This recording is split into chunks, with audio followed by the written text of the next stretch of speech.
Google نے تمام users کو پاس کیز پر لانے کی کوشش کے طور پر اعلان کیا ہے کہ اس کی ایپس اور سروسز اب ڈیفالٹ طور پر بغیر پاس ورڈ کے ہوں گی۔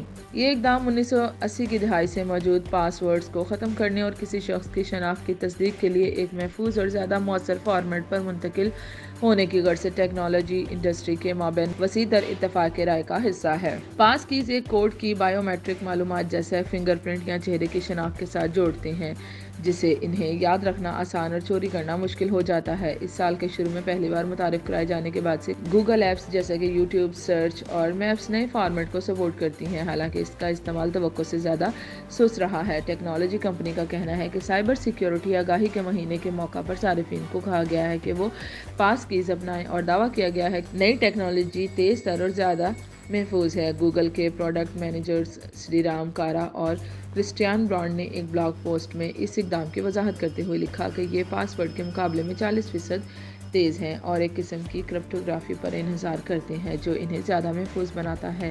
ہم انڈسٹری کی حوصلہ افزائی جاری رکھیں گے کہ وہ پاس ورڈز کو بالآخر بالکل ختم کرتے ہوئے پاس کیز پر منتقل ہوں۔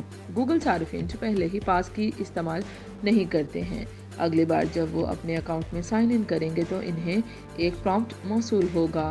ای بے اور اوبر سمیت دیگر آن لائن پلیٹ فارمز کی جانب سے پاس کیز کو پہلے ہی فعال کیا جا چکا ہے کیونکہ ٹیک انڈسٹری روایتی پاس ورڈ سے مکمل طور پر منتقل ہونا چاہتی ہے۔ اوبر میں انجینئرنگ کے سینئر ڈائریکٹر رامسن بیتوسوف نے کہا، اپنی ایپس میں پاس کیز کو لانچ کرنے اور تمام صارفین کو پاس کیز اپنانے کی ترغیب دینے سے ہم نے بہت اچھے نتائج دیکھے ہیں۔ آخرکار اس میں اوبر اور اوبر کے صارفین دونوں کا فائدہ ہے۔